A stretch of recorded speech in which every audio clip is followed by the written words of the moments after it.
Thank you very much. It's a great honor.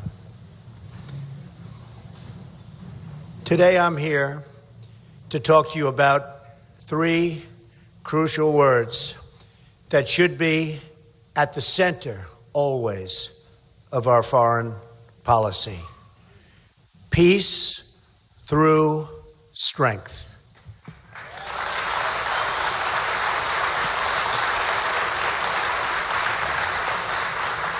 We want to achieve a stable, peaceful world with less conflict and more common ground. I am proposing a new foreign policy focused on advancing America's core national interests, so important, promoting regional stability, and producing and easing the tensions within our very troubled world. This will require rethinking the failed policies of the past. We can make new friends, rebuild old alliances, and bring new allies into the fold, and we can do that. I'm proud to have the support of war-fighting generals, active duty military, and top experts who know both how to win and how to avoid endless wars that we're caught up in, like the one we have right now that just never, ever ends, our longest war.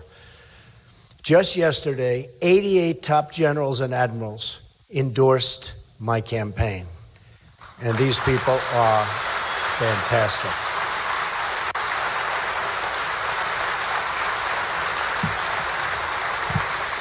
Thank you. In a Trump administration, our actions in the Middle East will be tempered by realism. The current strategy of toppling regimes with no plan for what to do the day after only produces power vacuums that are filled simply by terrorists. Gradual reform, not sudden and radical change, should be our guiding objective in that region. We should work with any country that shares our goal of destroying ISIS and defeating radical Islamic terrorism.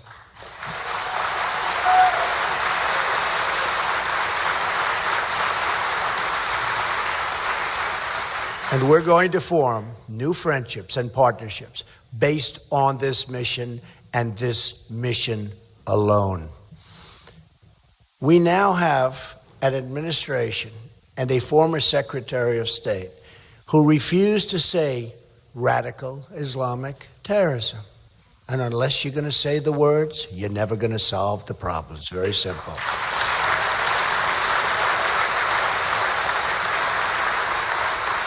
Immediately after taking office, I will ask my generals to present to me a plan within 30 days to defeat and destroy ISIS.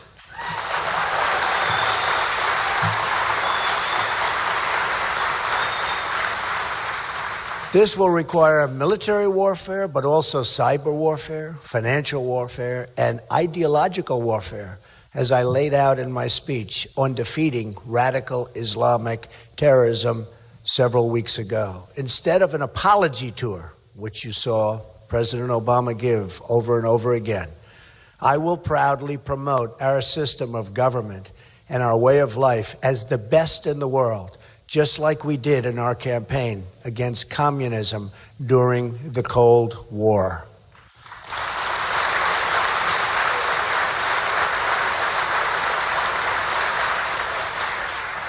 We will show the whole world how proud we are to be Americans.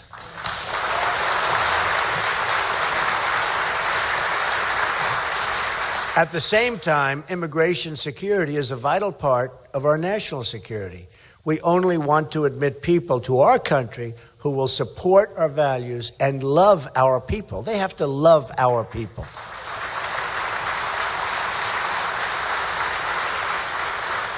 These are, in fact, the pillars of a sound national security strategy. Unlike my opponent, my foreign policy will emphasize diplomacy, not destruction. Hillary Clinton's legacy in Iraq, Libya, Syria has produced only turmoil and suffering and death. Her destructive policies have displaced millions of people Then she's invited these refugees into the West with no plan to screen them, including veteran health care costs. And this was just announced and read over the last number of weeks.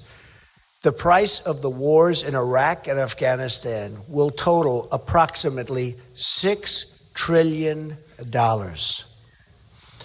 We could have rebuilt our country over and over again. Yet after all this money was spent and lives lost, Clinton's policies as Secretary of State have left the Middle East in more disarray than ever before, not even close. Had we done nothing, we would have been in far better position. Meanwhile, China has grown more aggressive and North Korea more dangerous and belligerent than ever. Russia has defied this administration at every single turn. Putin has no respect for President Obama and has absolutely no respect for Hillary Clinton. Sometimes it seemed like there wasn't a country in the Middle East that Hillary Clinton didn't want to invade, intervene in, or topple. She's trigger happy and very unstable. Whether we like it or not, that's what's going on.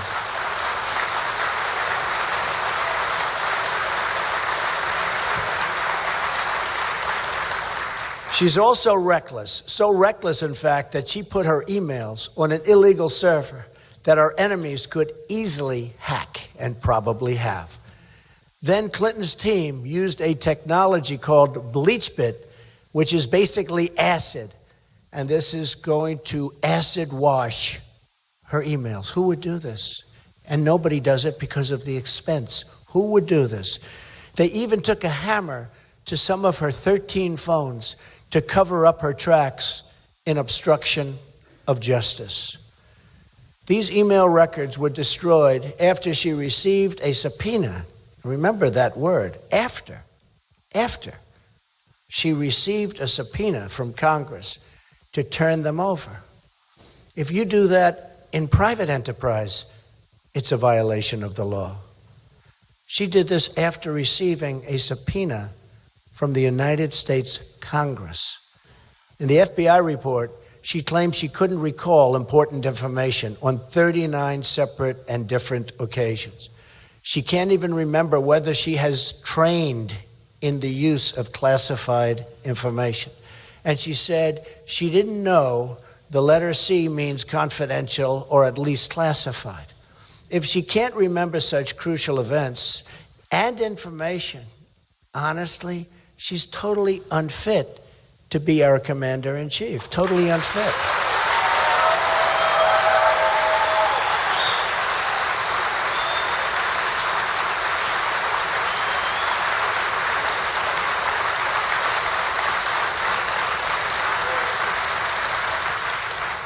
But I have a feeling she did remember, and she does know, and that also makes her unfit.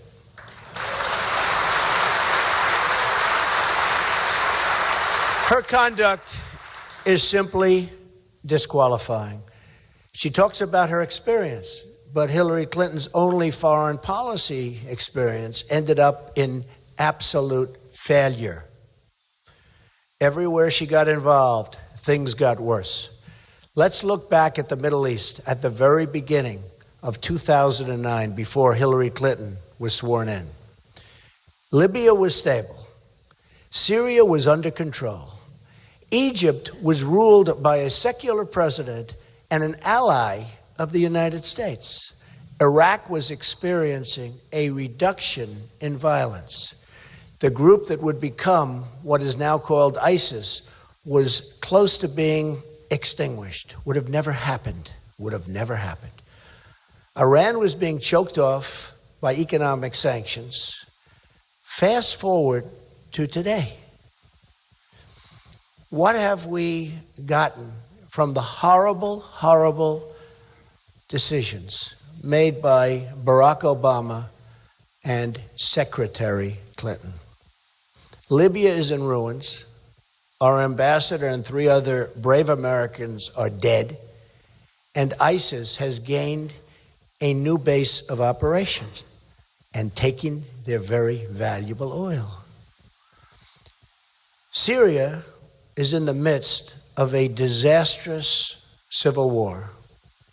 ISIS controls large portions of territory. A refugee crisis now threatens Europe and the United States, and hundreds of thousands of people are dead. In Egypt, terrorists have gained a foothold in the Sinai Desert near the Suez Canal, one of the most essential waterways anywhere in the world. Iraq is in chaos, and ISIS is on the loose. And Iran, by the way, will be taking over Iraq and their vast oil reserves. ISIS has spread across the Middle East and into the West. Iran, the world's largest state sponsor of terrorism, is now flush with $150 billion in cash being released by the United States, plus another $1.7 billion that we just learned about last evening in cash ransom payments. We thought it was $400 million. Turns out that it's now $1.7 billion in cash. In other words, our country was blackmailed and extorted into paying this unheard of amount of money as ransom. And our president lied to us. Worst of all, the nuclear deal puts Iran, the #1 state sponsor of radical Islamic terrorism, on a path to nuclear weapons. And that path will go very quickly. This is Hillary Clinton's foreign policy legacy: failure and death. But that's not all. President Obama and Hillary Clinton have also overseen deep cuts in our military, which only invite more aggression. Really, we will have aggression like you've never seen before, and you've got it already happening. Our adversaries are chomping at the bit. History shows that when America is not prepared is when the danger is by far the greatest. We want to deter, avoid, and prevent conflict through our unquestioned military strength. We have the greatest people in the world. We have to give them the greatest equipment.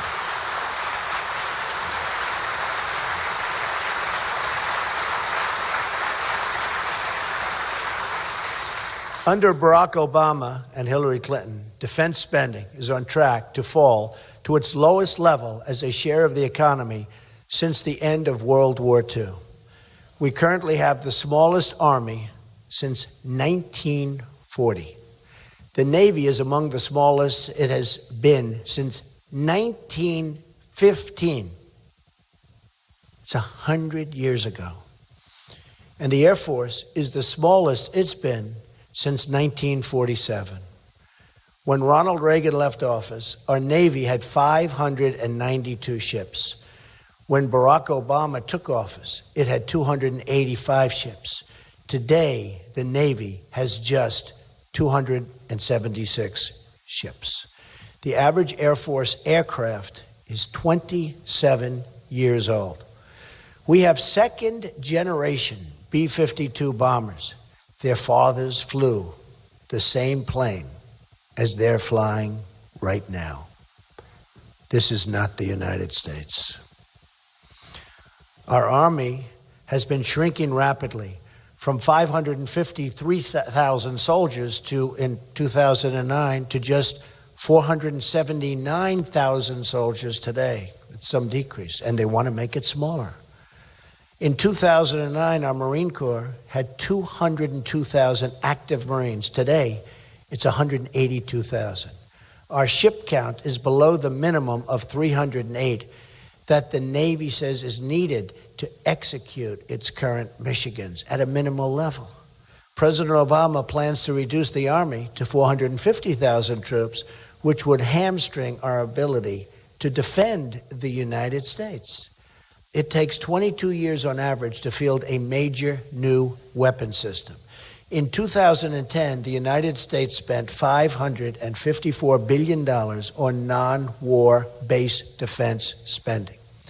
In the year, and I have to say, currently, We're spending $548 billion, a cut of 10%, and that number is going down very rapidly looking into the future, unless I become your president after serving.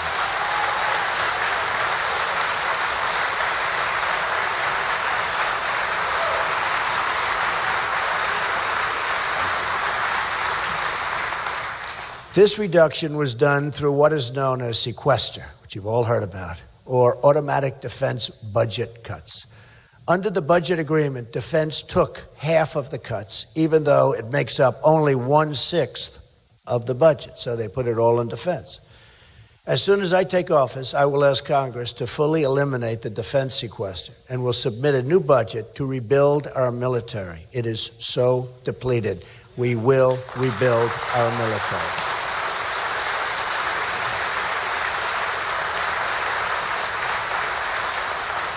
This will increase certainty in the defense community as to funding and will allow military leaders to plan for our future defense needs. And most importantly, we will be defended, because without defense, we don't have a country.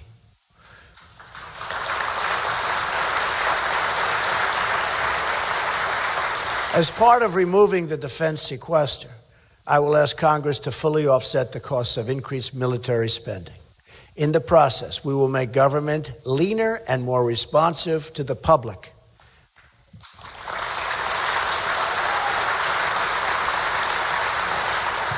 I will ask that savings be accomplished through common sense reforms that eliminate government waste and budget gimmicks, and that protect, absolutely protect, hard-earned benefits for Americans.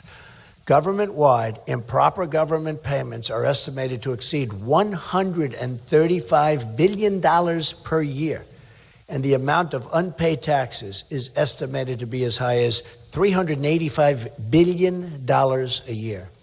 We can also reduce the size of the federal bureaucracy through responsible workforce attrition. That is,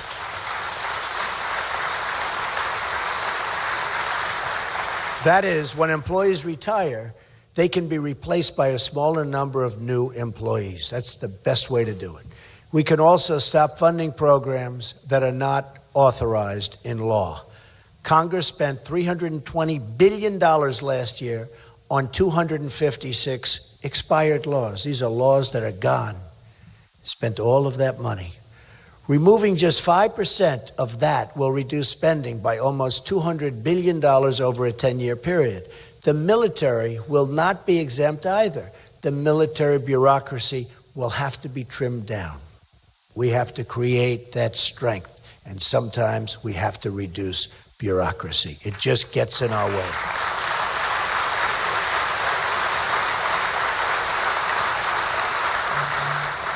Early in my term, I will also be requesting that all NATO nations promptly pay their bills, which many are not now doing.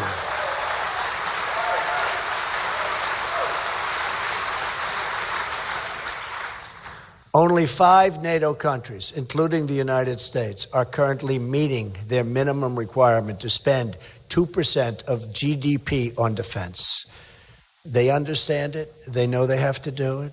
They can afford to do it. They have no respect for our leadership. They have no respect for our country. They will do it. They'll be happy to do it. They will be happy to do it.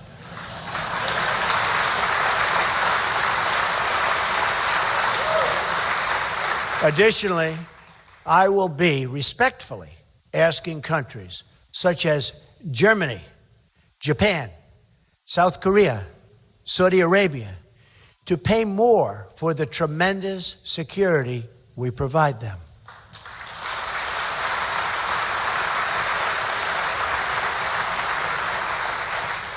And they'll fully understand. They're economic behemoths. They're tremendously successful countries. But we're subsidizing them for billions and billions of dollars. I think they'll fully understand. Finally, we will have at our disposal additional revenues from unleashing American energy. The Institute for Energy Research cites a short-run figure of as much as $36 billion annually from increased energy production. tremendous amounts of money. Tremendous numbers of jobs and tremendous amounts of money. And your electric bills will go down. There's something nice about that. Using these new funds, I will ask my Secretary of Defense to propose a new defense budget to meet the following long-term goals. We will build an active army of around 540,000. As the Army's Chief of Staff has said, he needs desperately and really must have to protect our country. We now have only 31 brigade combat teams, or 490,000 troops, and only 1/3 of combat teams are considered combat ready. That's not good for our country. I actually don't even like saying it because plenty of countries are watching us right now, but we'll get it shaped up very quickly.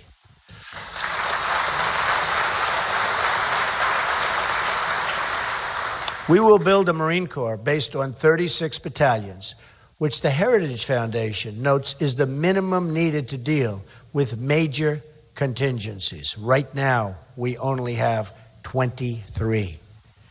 We will build a Navy of 350 surface ships and submarines as recommended by the bipartisan National Defense Panel.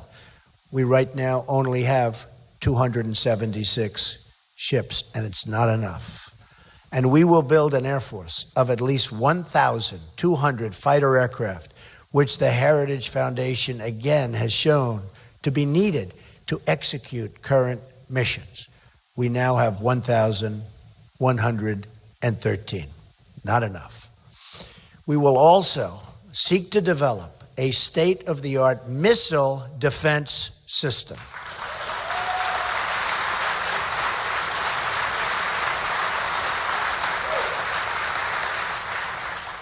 Under Obama-Clinton, our ballistic missile defense capability has been degraded at the very moment in the United States history and its allies we are facing the strongest and most heightened missile threat that we have ever had.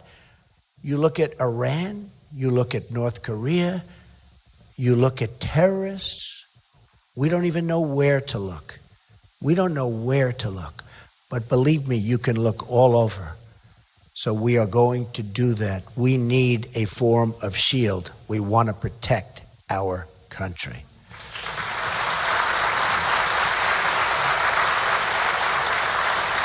As these potential adversaries grow their missile programs, U.S. military facilities in Asia and the Middle East, as well as our allies, are increasingly in range with the United States homeland, and we are really, absolutely, and potentially being threatened. And within 2 years, we will absolutely have a real threat. They'll be able to reach us so easily the way it's going right now. We propose to rebuild the key tools of missile defense, starting with Navy cruisers that are the foundation of our missile defense capabilities in Europe, Asia, and the Middle East. The Obama-Clinton administration tried repeatedly to remove our cruisers from service, then refused to modernize these very old, aging ships. They're old, they're tired. We will start by modernizing our cruisers to provide the ballistic missile defense capability our nation needs. This will cost around $220 million per modernization as we seek to modernize a significant portion of these 22 ships. It will also mean jobs for our country. Okay, jobs for our country.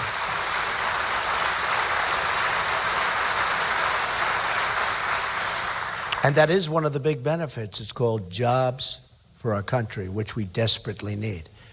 As we expand our Navy toward the goal of 350 ships, we will also procure additional modern destroyers that are designed to handle the missile defense mission in the coming years.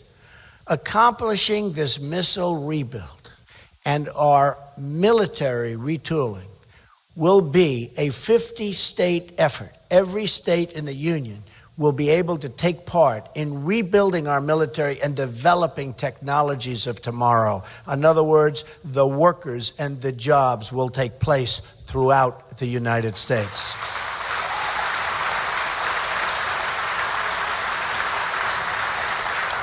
In addition, we will improve the Department of Defense's cyber capabilities. A new threat, a new problem, very expensive, and we're not doing very well with cyber. Hillary Clinton has taught us really how vulnerable we are in cyber hacking.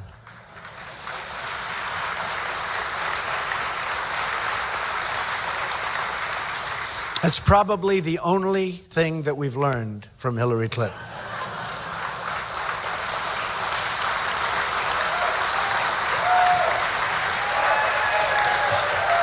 Which is why one of the first things we must do is to enforce all classification rules and to enforce all laws relating to the handling of classified information.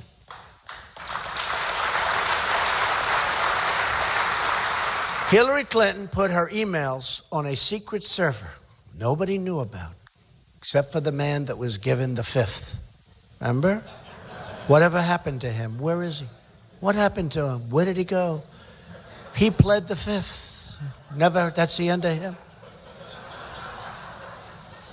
Ay, ay, ay.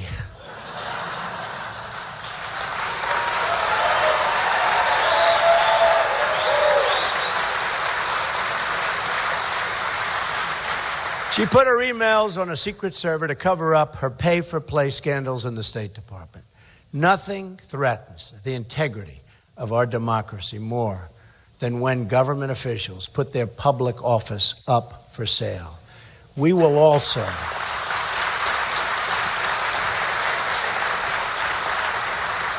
also make it a priority to develop defensive and offensive cyber capabilities at our U.S. Cyber Command and recruit the best and brightest Americans.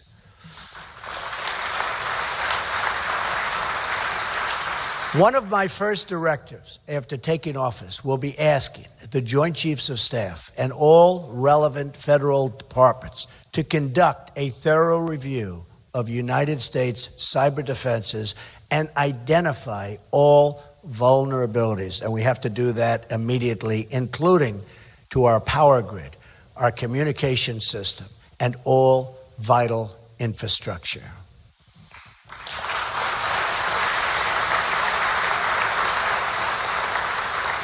I will then ask for a plan to immediately protect those vulnerabilities and then fix them.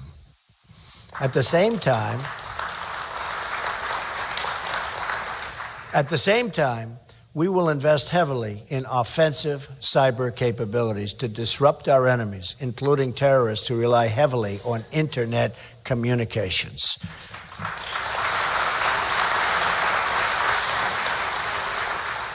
ISIS is using the internet to recruit. ISIS is using the internet to intercept and do all sorts of things to our country. We have to be many steps ahead of them, and we will be.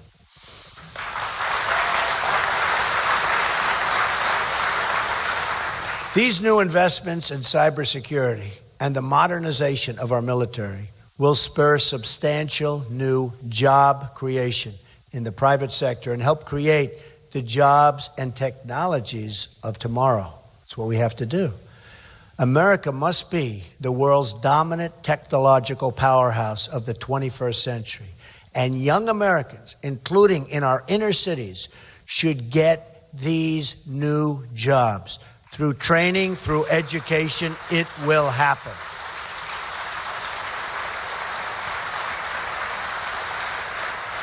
We must also ensure that we have the best medical care, education, and support for our military service members and their families, both when they serve and when they return to civilian life.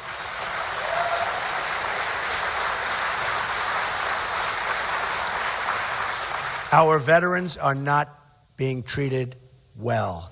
Our veterans, in many cases, are being treated worse than illegal immigrants, people that come into our country illegally. Our veterans are not being treated well. And by the way, Hillary Clinton has been doing this for 35 years. Now she says she can do it. She doesn't have a clue. Doesn't have a clue.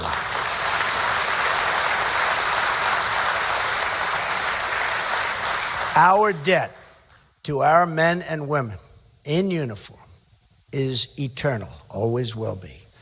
To all of those who have served this nation, I say so strongly that I will never, ever let you down.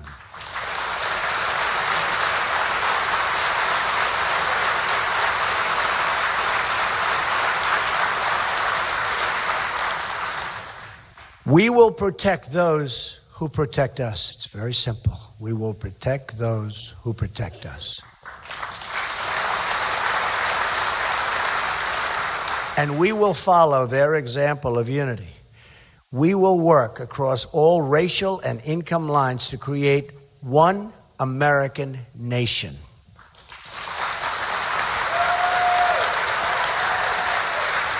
Together, we will have one great American future. Our potential is unlimited.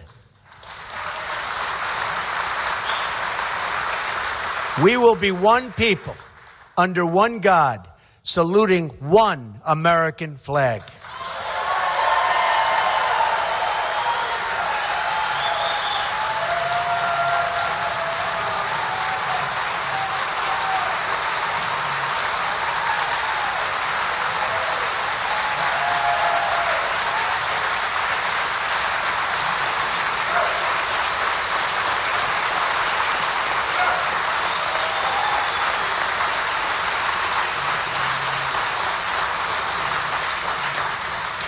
And by the way, we love our flag. America will be a prosperous, generous, and inclusive society. We will discard the failed policies and division of the past and embrace true American change to rebuild our economy, rebuild our inner cities. They need help so desperately, and rebuild our country. We will bring back our jobs, and we will not let our jobs go to other countries.